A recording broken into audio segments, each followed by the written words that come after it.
Welcome to the Penny Stamps Distinguished Speaker Series. I'm Tina Olson, Director of the University of Michigan Museum of Art, or UMMA.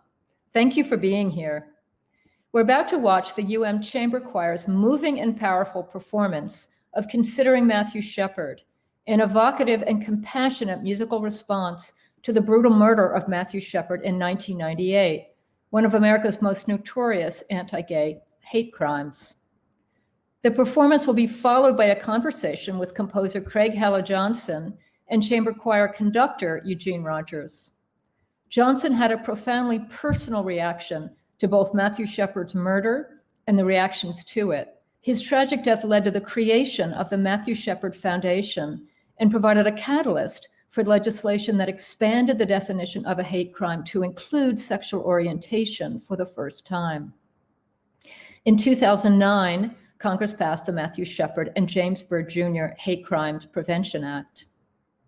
The live performance was presented in conjunction with the UMMA exhibition, Oh Honey, a queer reading of the collection, and the 50th anniversary of the UM Spectrum Center, whose work for the past half century has advanced equity and created community for LGBTQ+ students on campus. I'd like to thank our partners at the UM School of Music, Theater, and Dance, the Penny Stamps Distinguished Speaker Series, UM Global Communications, the UM Spectrum Center, and Detroit Public Television, who will also broadcast the performance on Saturday, December 11th at 4:30 p.m., Channel 56. And now to the performance of Considering Matthew Shepard.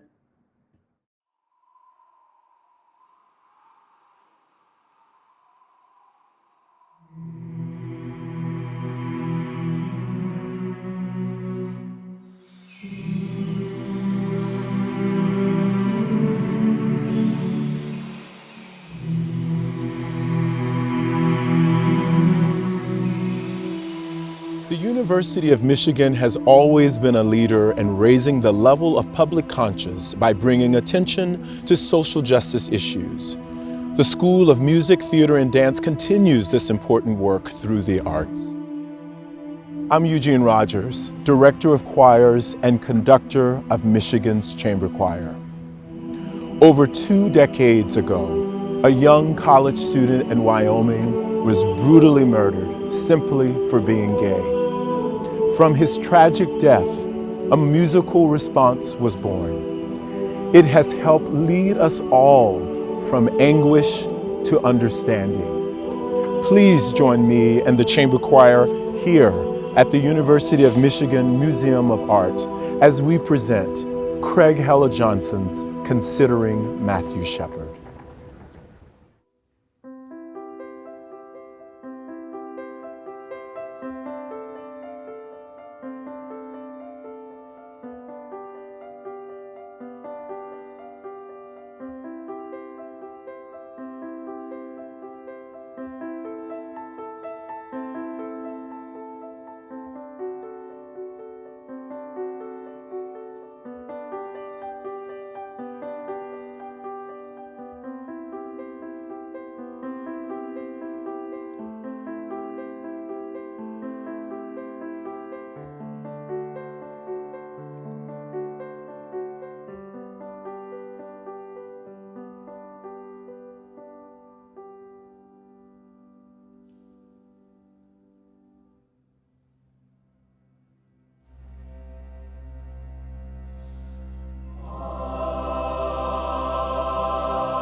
Let's talk about Matt.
Then one day his name came to be known around the world.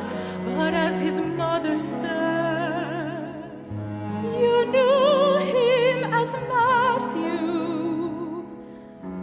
To us he was Matt.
my son, my firstborn, and more.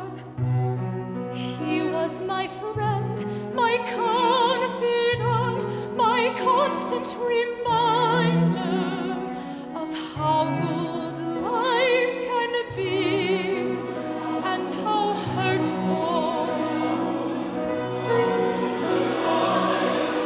That's love, his wonderful heart, his stories.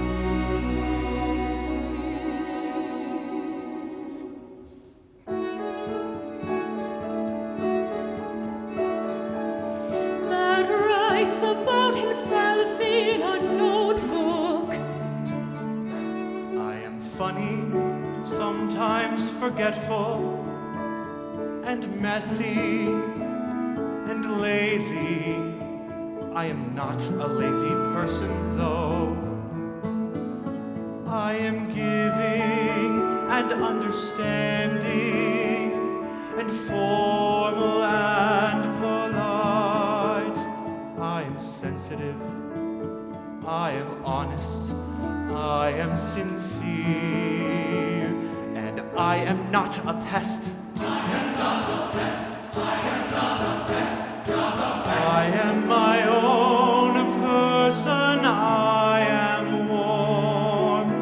I want my life to be happy, and I want to be clearer about things. I want to feel good.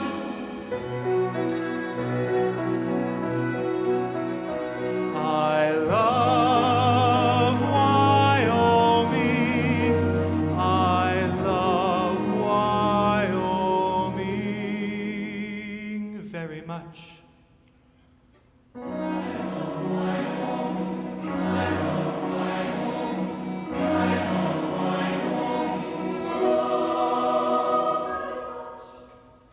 I love theater, I love good friends, I love succeeding, I love pasta, I love jogging, I love walking and feeling good. I love Europe and driving and music and helping and smiling and Charlie and Jeopardy. I love movies and eating and positive people and pasta.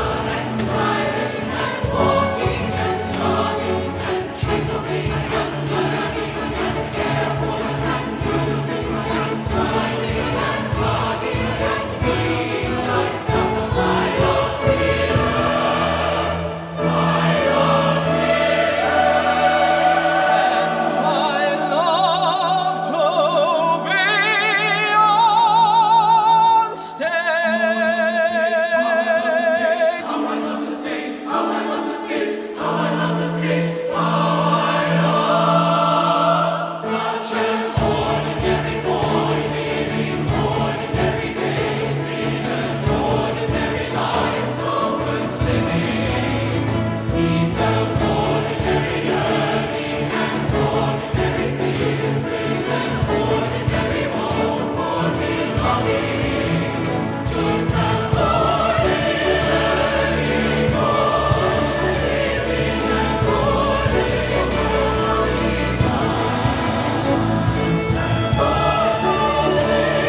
stories so that we will remember. Try and find the meaning in the living of our days. Always telling stories, wanting to remember where and who we came from, who we are.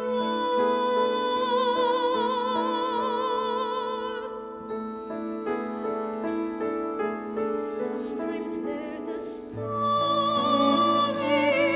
that's painful to remember, one that breaks the heart of us.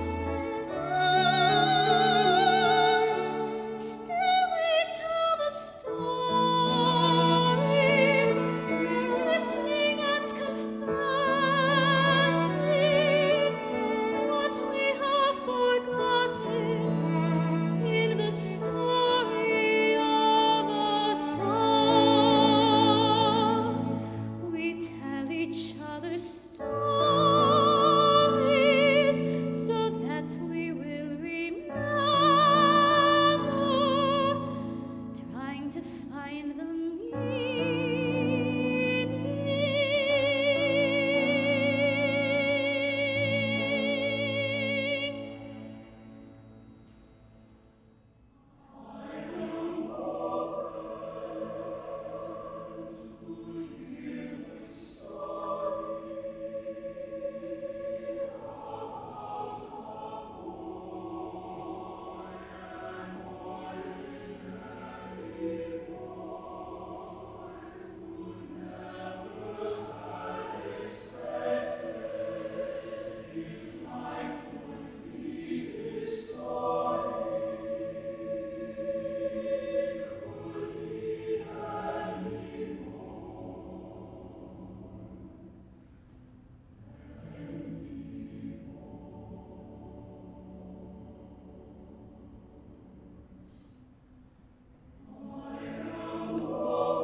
Laramie, southeastern Wyoming, between the Snowy Range and the Laramie Range.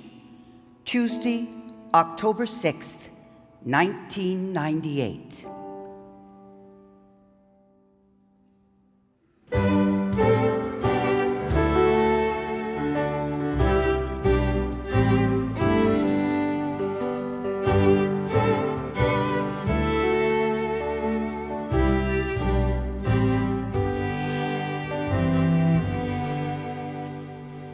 Out and alone on the endless empty prairie, the moon bathes me, the stars bless me, the sun warms me, the wind soothes me.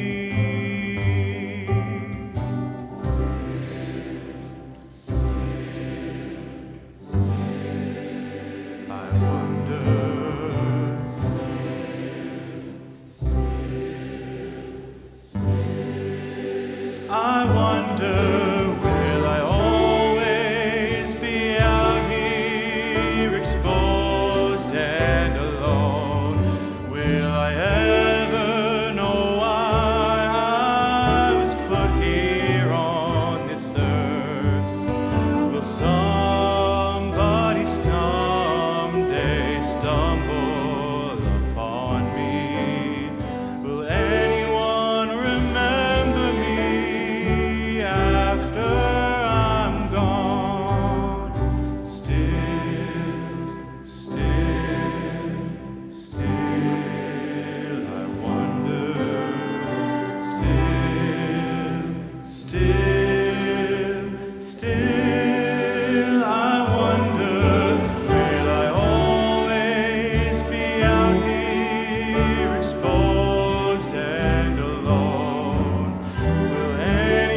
I wonder.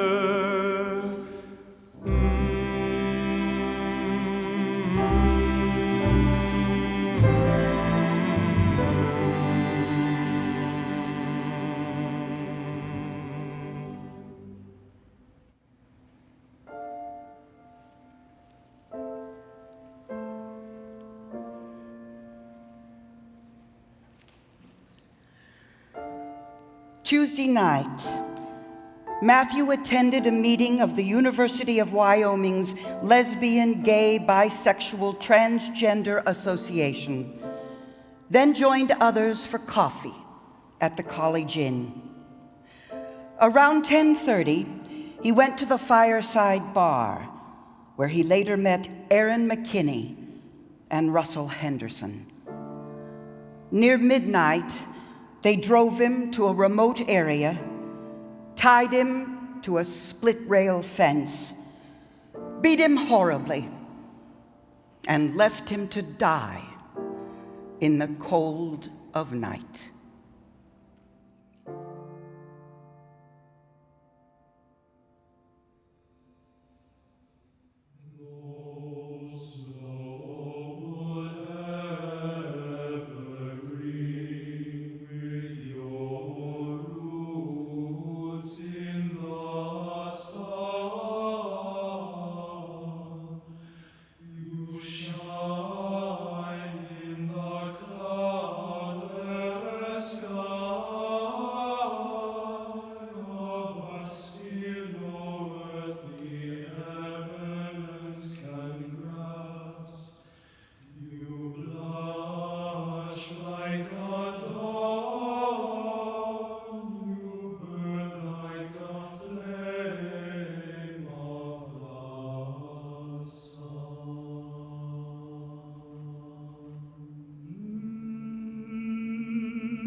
Was dead weight, yet he kept breathing.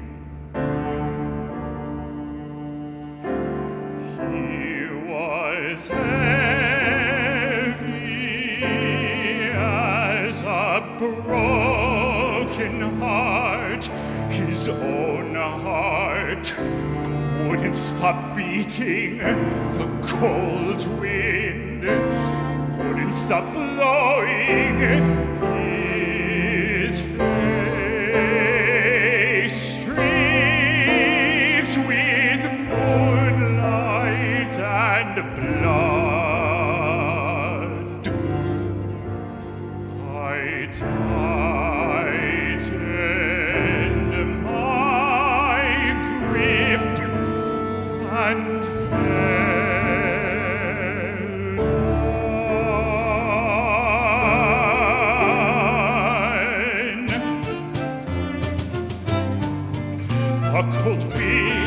wouldn't stop blowing.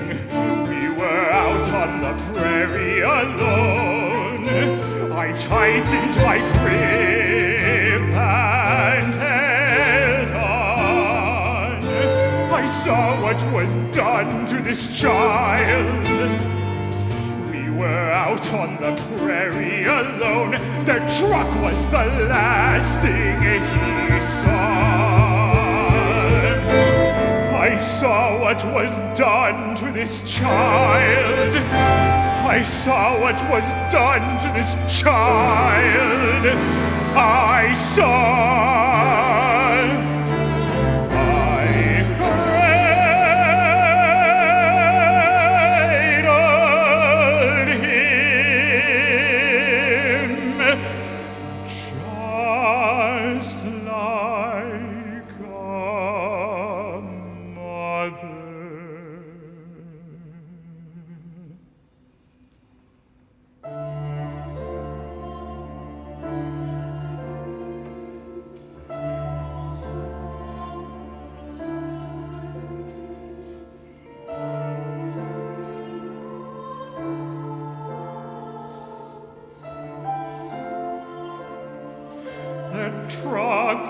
Was the last thing he saw. Tears fell from his unblinking eyes.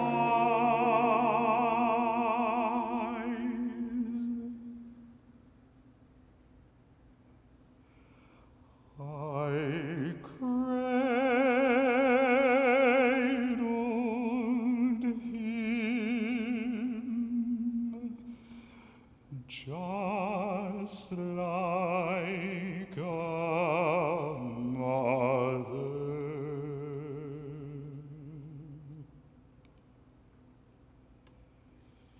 I held him all night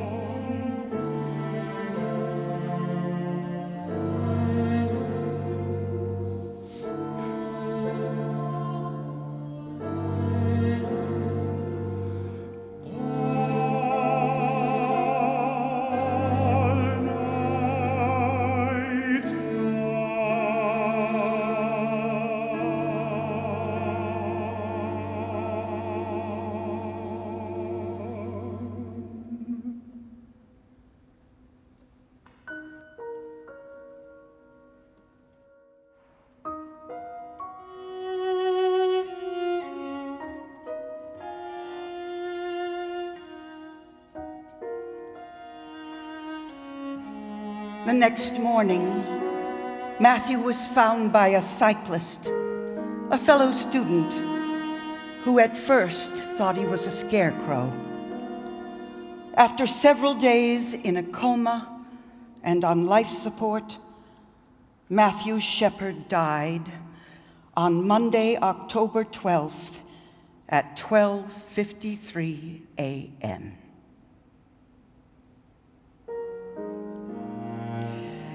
At the funeral, which took place on Friday, October 16th at St. Mark's Episcopal Church in Casper, Fred Phelps and the Westboro Baptist Church protested outside.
National media began to broadcast the story. As the news began to spread, many people across the country gathered together in candlelight vigils, moved to silently speak for life over death, love over hate, light over darkness.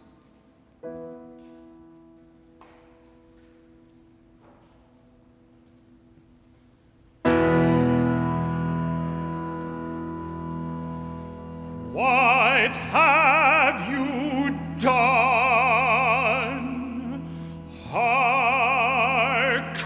Thy brother's blood cries to me from the ground.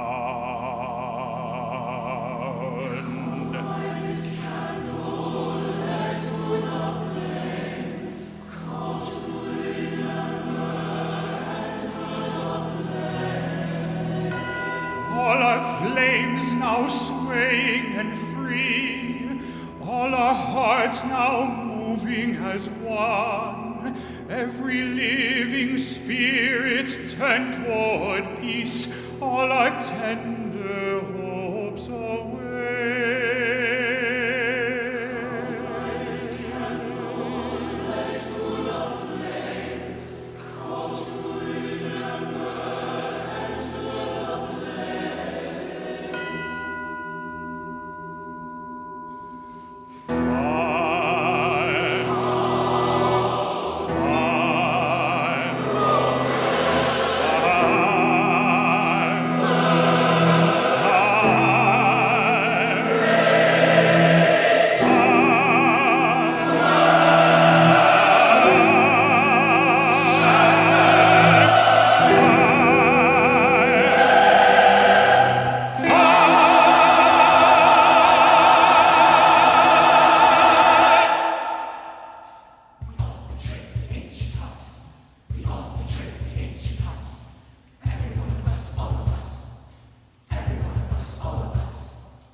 How do we hold these fears in our hearts? How long hold these griefs in our songs? Remembering angle, freighted with praise, longing past horror, longing past dread, dreaming of healing past all our pain.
each moment the fire rages.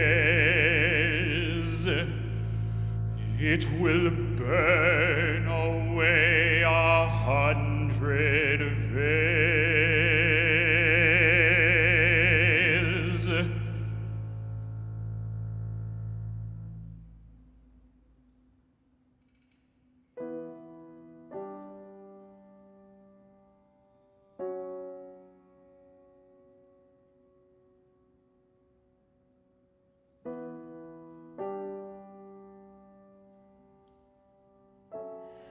Aaron McKinney and Russell Henderson were arrested shortly after the attack and charged with murder, kidnapping, and aggravated robbery. The first of 2 trials began on October 26, 1999. Both were convicted of the murder and sentenced to 2 consecutive life sentences.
When I think of all the times the world was ours for dreaming, when I think of all the times the earth felt like our home,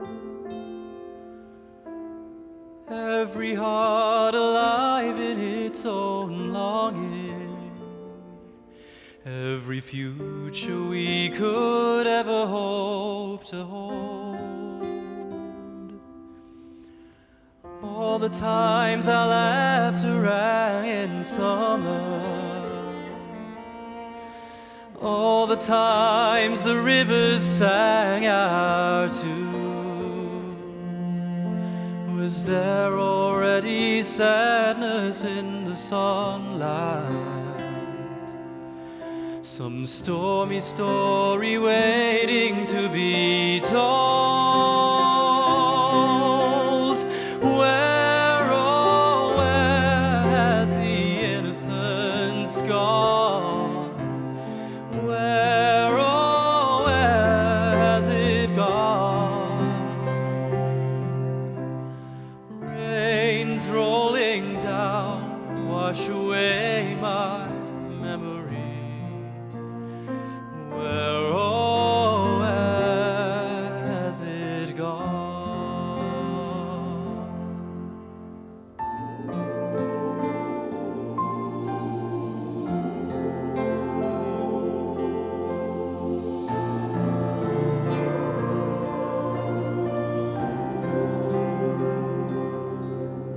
think of all the joys, the wonders we remember,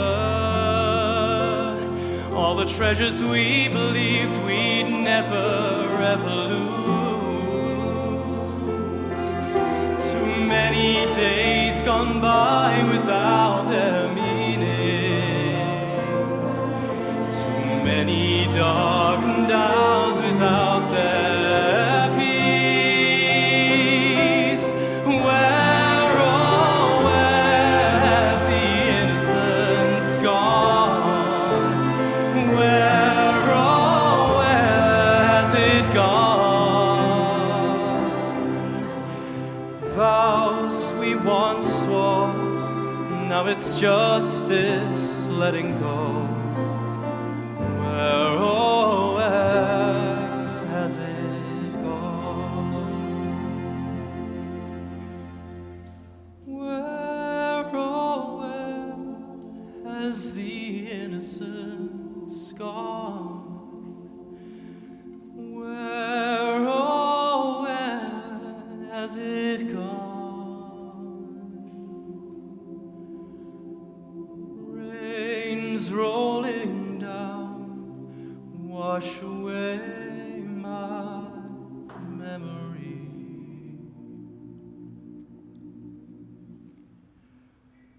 Where, oh, where has it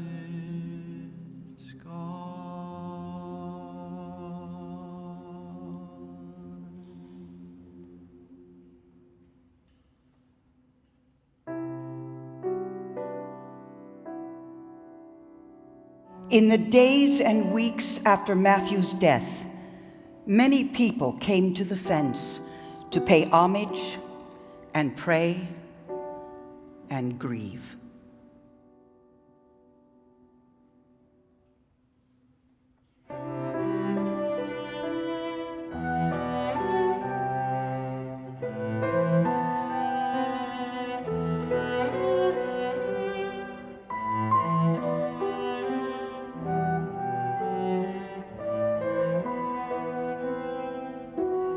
I keep still. I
Matthew's father made his statement to the court on November 5th, 1999.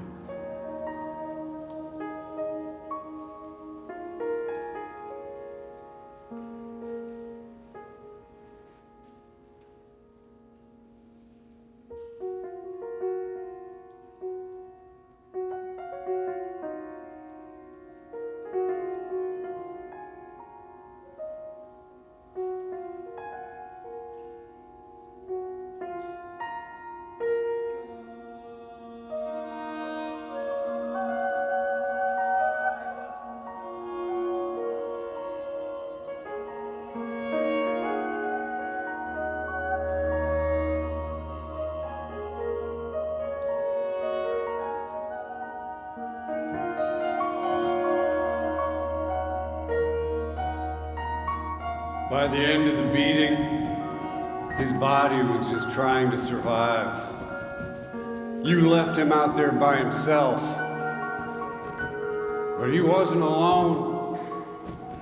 There were his lifelong friends with him. Friends that he had grown up with. You're probably wondering who these friends were.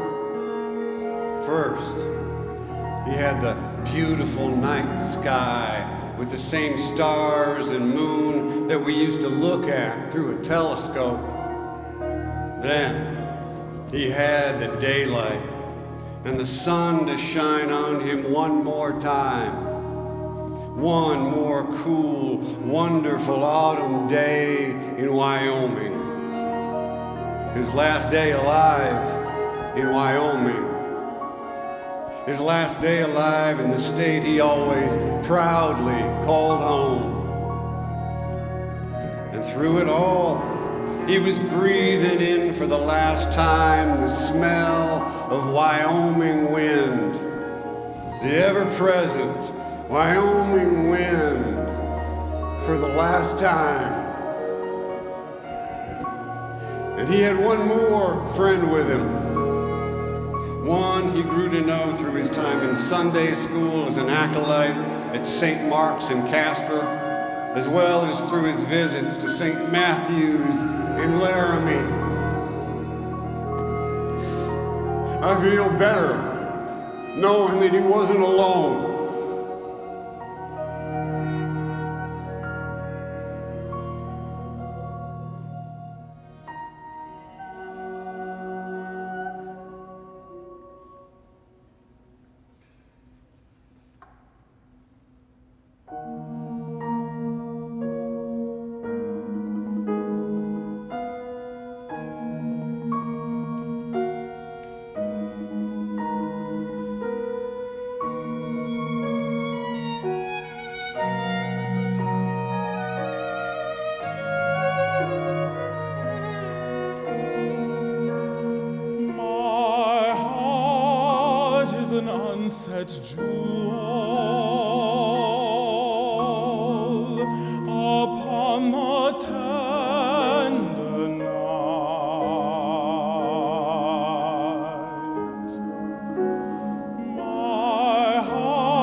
secrets of my being unfurl wings and reveal such a radiance inside, such a radiance.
rain, signs of you everywhere. Signs in the darkness, Signs in the fires, signs of you in soup kitchens. signs in the tents, the tunnels, signs of you in the tiniest beating heart. Thank you, our cry to be sung. Even in this rain, out of the mouths of visions torn open, out of abandoned tongues, out of the mouths of children lost on city streets. In doorways and stairwells, in hospitals and courtrooms, in classrooms and on street corners.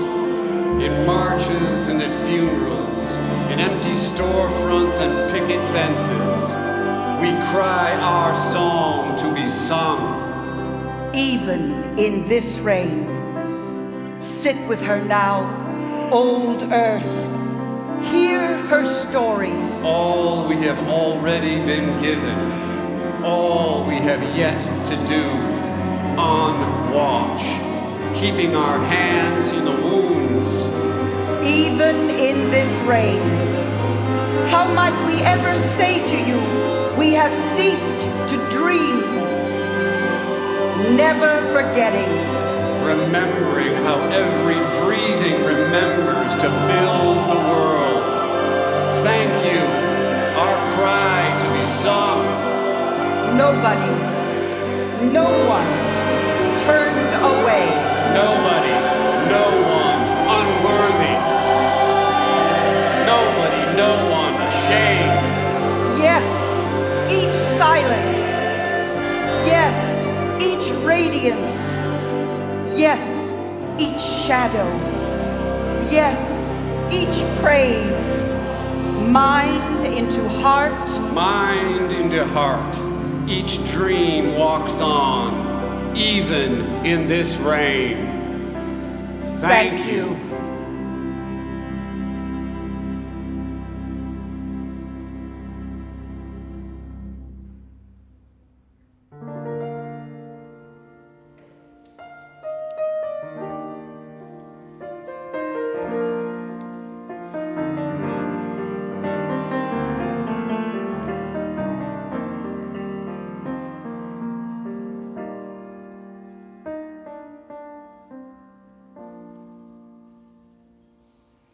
What could be the song? Where begin again? Who could meet us there? Where might we begin? From the shadows climb, rise to sing again. Where could be the joy? How do we begin?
When I think of all the times the world was ours for dreaming,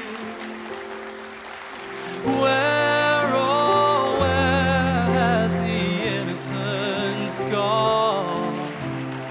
Where, oh, where has it gone? Rains rolling down, wash away my memory. Where, oh, where has it gone? Good evening, everyone, and thank you so much for joining us for this powerful piece written by Craig Hella Johnson, who is here with us this evening. Craig, welcome. It's so good to have you here with us. Eugene, thank you so much. It's really, really good to be with you and to be with all these guests who are listening. Gosh, that means a lot to me to take in this work. And then especially you and all of the musicians at the University of Michigan who are holding this piece. It just means so much. Thank you for making a choice to do this. Absolutely. You know, for me, when I think of Matthew's last evening at the University of Wyoming at the Lesbian and Gay Alliance group at the University of Wyoming, and I think of our Spectrum's anniversary, our Spectrum Center, which is also our LGBTQ plus center celebrating their 50th anniversary. For me, there's no better work than this one to celebrate Matthew's life, but to also think about the importance that these communities hold on our campuses for our students. Also the pervading message of love that comes through your work. And I do want to talk about that. For me, that's a perfect place to talk about. You have this piece has so much pain, but you found a way in the way you tell the story and set the music that love is always at the center of it. And I'd love for you to talk about that, your choice, because that really was a choice. There's many different perspectives one could have taken. Could you speak to us a little bit about that? Yeah, sure. You know, Eugene, it was really the operating question, the whole reason for writing this piece was centered around this. I've said it a number of times, kind of in sharing kind of how I came to do this thing, but there was an operating question that sort of pervaded every single day that I was writing this piece, and that was simple. It was sort of like young Craig, that young boy Craig that still resides in me too, that would ask this question in a really simple way. But in the face of such darkness, of such confounding evil and hatred, and the confounding nature of some things that we encounter in life like this, is love anywhere to be found at the core of our experience as humans? That was a real, genuine question that I carried deep into my adult life. I carry deep into this adult life. And that was what sort of shaped my creating of this work. And it's a very real question. And, is there a place that we can actually access this thing we call love?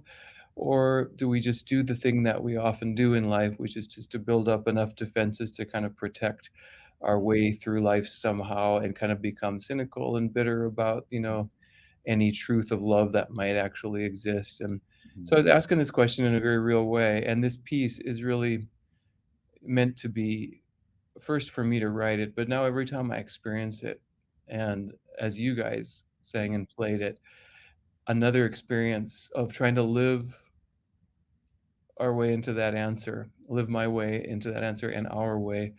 I was thinking of Rilke a lot when he writes, be patient towards all that is unsolved in your heart.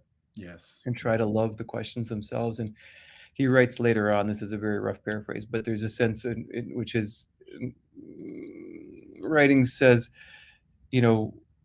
day by day, week by week, month by month, live the questions. If we live the questions, we find that our lives themselves become the answer to our questions. And so this is a little bit of where I was with this. So I'm really touched that you experienced that love as a choice coming through, because it was definitely a whole part of why I stepped out to do it.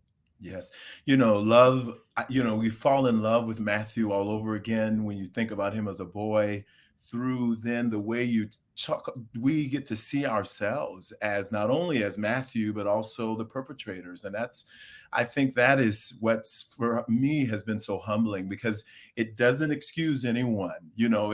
Before anyone sort of, sticks out their chests and feel prideful, you realize, no, there's a little bit of Aaron and as well as me and Matthew. All of that connects. That comes through so beautifully, and I just want to thank you.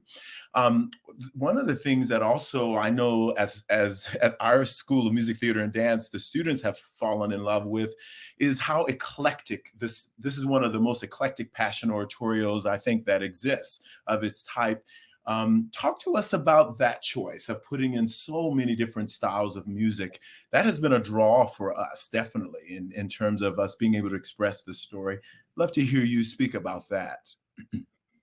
Yeah, it was clearly intentional, of course, that and my idea too was to create as broad a tent as possible. I mean, obviously in a 100-minute piece, we can't include all the musical styles, and I didn't have any thought that I could, but just that there'd be enough variety in this that could speak to a lot of different people and perspectives because of those musical styles, to create a large tent that really said, I really mean all of us. Yes. And it's such a practical thing to do too. I was surprised. I remember as an undergrad student and a graduate student myself, being sort of surprised about the way that these hierarchical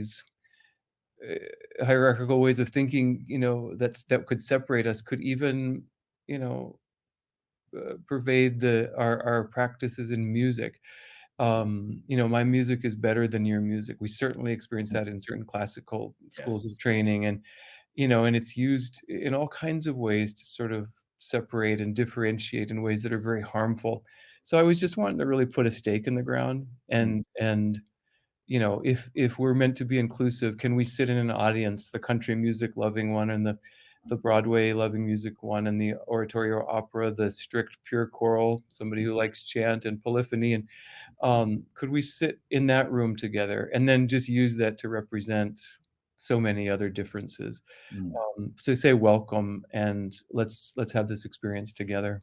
Yes, and you left out gospel and blues because from my background, I was particularly all excited, in addition to the classical, to see a little gospel and blues as well, because as we know, this story is really all of ours, and that's what I love so much. As I know, for me as an African American man who's also gay and can relate to the story in a different way, I'm curious yourself how your personal journey, besides the question of love, how was your personal journey connected to telling the story? Well, I'm a gay man, and I think I think for all people, many people across the globe, Matthew's story resonated for all kinds of different reasons, and it pierced so many of us. But especially as a gay man, and I know you understand that too, that and so many, it totally rocked my world. It's sort of the ultimate of fear that, even though I hadn't expressed it, all of a sudden this thing that happens that is sort of the end point of so many of my fears, having been, called names growing up, having been, experienced gay bashing and, all those things. Plus, I went through a lot of conversion and aversion therapy to kind of, shut down that part of myself and all the things that say no to us. But this is the sort of the ultimate. And so to kind of see that in this form, and kind of average everyday kid kind of looked like could have been a lot of us. And so it was really big for me in that way. It was a lot bigger than I thought, because at the age I started this, I'd kind of come through a whole lot. I was totally out and comfortable and been deep in relationship with my partner Philip for many, many years. And, it was so, eh, but I think doing this really was another kind of coming out for me. I think there was a way too, even within music, that there was kind of a coming out. First of all, I've composed music a lot, but I've never kind of called myself a composer as a conductor. I'm sort of the midwife, like that role. Our job is to sort of realize other people's voices and visions and be in service to that. And that's kind of what my whole career is devoted to. And so to be, first of all, doing a concert length work is a coming out of sorts. And then to do it in such a, big hot topic, and such a sacred story to so many. It was very scary to do that. And then also this mixing of styles, which, I'm a super duper, classical trained type, my lineage is classical in terms of where I come from. And so to kind of break out was also breaking out from some models that where a whole lot of people were comfortable, especially purists who are uncomfortable with kind of letting this music sit next to that music and let them somehow be even involved in the storytelling. So it was a lot of kind of being vulnerable in that way and what it feels like to come out again. So yeah, there are 1,000 ways it felt very personal too.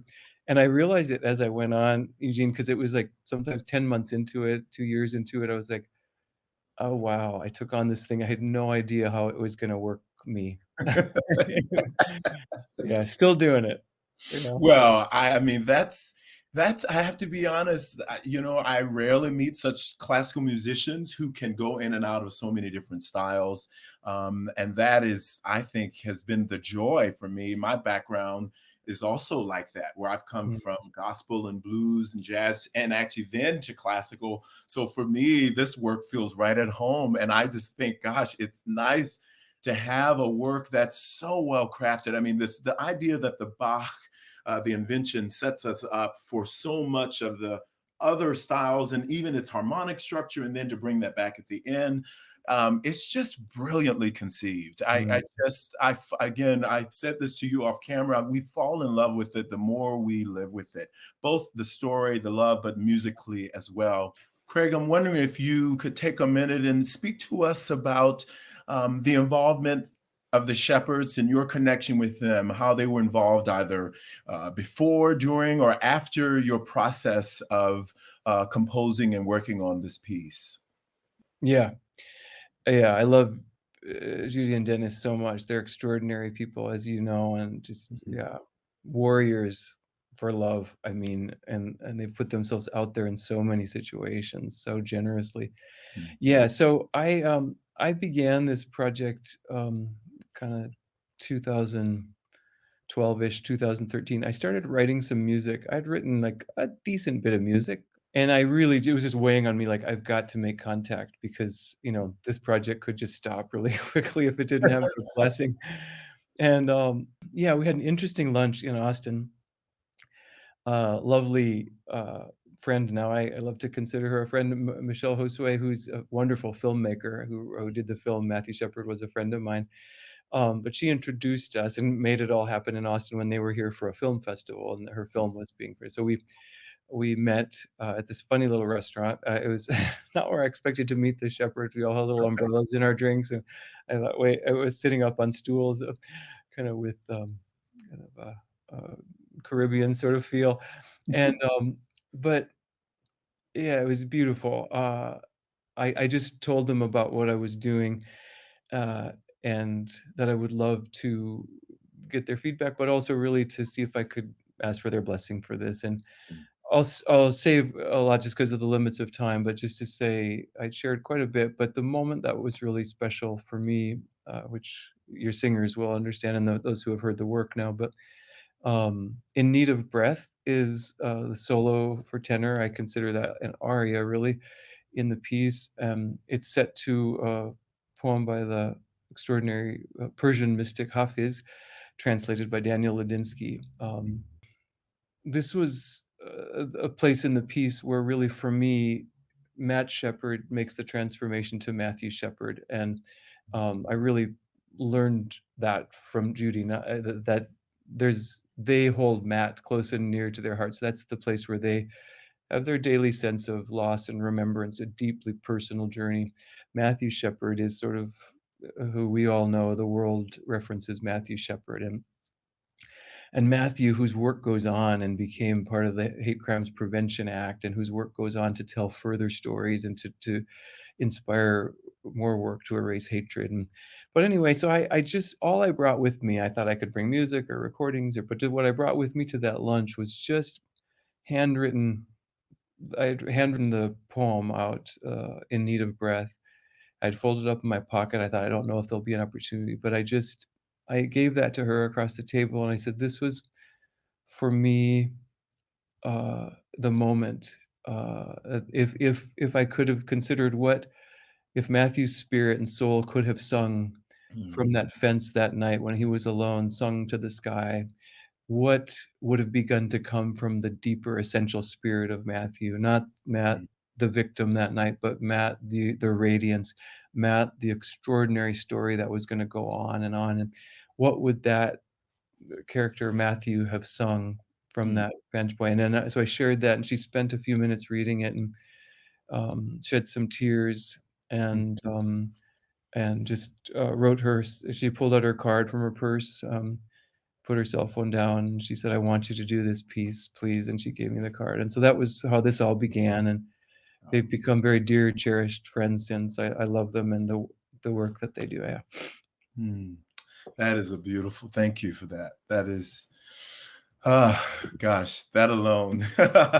And one of the things that I love about you, Craig, is that you bring your heart into everything you do. And even telling that story, I could feel that even virtually. That's a special moment. Thank you for that. I'd love to know, what do you most want individuals, if you could, I'm sure you maybe get asked this a lot, but what do you most want individuals to take from hearing this piece or performing this piece? If you can, maybe you can't distill it down to that, but if you could in a few sentences, what would you say? I think I would respond to that by saying I want people to have an experience. And I think what I would most desire for someone coming, to experience this in the concert hall would be that they make themselves open to the experience of both hearing Matt's story, but also bringing their own story into that space and contemplating. I think I could go right to the title of the piece to say that's really what I'd like. I'd like you to consider. I love the word consideration. Yes. I don't have an idea about how I want to say any one of an audience member should experience or what they should feel or what. I mean, obviously, I want us all in this world. That the adult and the child, Craig, all wants this world to kind of get this figured out, like me too, and all of us to figure out how do we love each other. There's an end goal here for sure in anything that I wake up to do too, is like, how do we turn this ship around and really start to see each other for our full value and worth. But I would say for the experience itself, I would hope that people would have left truly having considered everything, as you so beautifully said it earlier, Eugene, too. I did want to erase those boundaries. I wanted everyone in the audience to be able to say, I can relate to Matt, and I can relate to the mother. I am that in some ways. I can relate to Aaron and Russell, yes, and to the father, and to all the people who came to pay homage, that very objective fence that plays the objective role of witness in the piece. And all the music, you asked about the musical diversity here. That's all meant to help erase those boundaries between those things, because so I mean, I'm just super want people to have that experience and to stay open to it, to the conversation, to bringing their own life journey into this story, because it's ultimately, as you know, because you've spent a lot of time with the piece now, this is, of course, a story about Matt Shepard, but much more, in my intention, this is a piece about all of us and our shared collective journey. And I guess if there's anything to distill it down, that's what I'd hope they'd get at least a glimpse of. Sure. Well, that comes through loud and clear. And it's nice to hear you say that, but that comes through loud and clear. I think one of the things that I just will tell the audience, they may not know this, I think also as a conductor and a performer, it's so rare to get a work where a composer from the beginning says, make this your own work. And if you want to do a suite, you may create a suite. If you want to do this just with piano, that's not something people would know, but I have to say that's very freeing as a conductor. And right away to be given that permission. Also curious about that choice, because we did make a few choices based on that permission you give us right from the top. Why instantly did you make that choice when potentially a very important part of the story could be left out? That's a note most people wouldn't know, but I'm curious about that. Yeah. Well, I think I mean that in a sense of welcome. I want people to experience it, and there have been a lot of people when it was first published who would say, I'd love to experience this somehow with my singers, but we can't do the whole thing. And so then we did create that suite. Usually when people will call and ask to, I'll say, a lot of times people will say, can I change the order of the movements? And, I've always got that composer's, sense of like, I have a pretty strong feeling of why they go in order.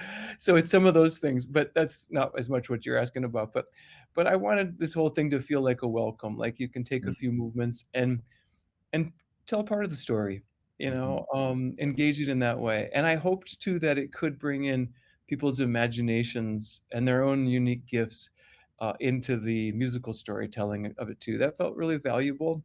I wanted to really open that door, but mostly just to say welcome, engage with this piece however you can. Sure. That's great. I just was curious about that as a performer, because one finds that freeing, in some ways to make some choices based on your situation, the singers, the time frame, and all of that. And so, well, and I think there's a way in which, obviously, this is, I'm very much a Gemini, so there's a part of me that's super duper control freak, and the other, on the other end, super free and let's improvise and do your own thing, baby. Yes. And I have to live with that, and we all have our stuff to live with. Yes, we do. I want it to be a certain way. And how can you have a piece like that as a thing like keep it away from me? And the spirit of improvisation is in this, the spirit of, free flow. I mean, this isn't an improvised piece. It's very written down and structured, but it comes from the part of me that's very much, I'm telling this story in an improvised way. And suddenly this idea came, and this is the kind of music that it might need. So I kind of improvised with it, and I don't want to shut down other people's spirits utterly with that too. So, well, I just want to thank you. Thank you for this gift. You could have held this just with your group. Many of you know Craig is the renowned conductor of Conspirare, one of America's leading professional ensembles. And, you could have just made this your own community, but you have given this to the world, that for all of us to experience this journey, experience Matthew's beautiful life. I want to thank you. Thank you so much for being vulnerable musically and as a human being as you tell this story. So thank you, Craig, on behalf of all of us here at the University of Michigan. Thank you. Eugene, thank you. I mean, to have this piece in your hands and with in the voices and instruments and movement and conception of the amazing students at the University of Michigan. I mean, it's such an incredible school. I love it and admire it. And so it's very special, and it's meant the world to me. So thanks for that, and for everybody who had a part in it. Thank you, everyone, for joining us this evening. And thank you, Craig. It's really such an honor to be able to share this work and have this conversation. I specifically also want to thank the Penny Stamps Speaker Series and their director, Christina Hamilton. I want to thank Detroit Public Television for also partnering and displaying this work. And I want to thank UMMA and Lisa Borgsdorf, Tenor Olsen, their director, Jim Leha and Bruce Glazier, and all of those wonderful colleagues there. I want to thank my dean, David Gear of the School of Music, Theater, and Dance, for his support, and my collaborators, Matt Kunkel, who is our stage director, and Bob Berg, our film producer, and of course, our wonderful students of the School of Music, Theater, and Dance. Thank you so much for joining us.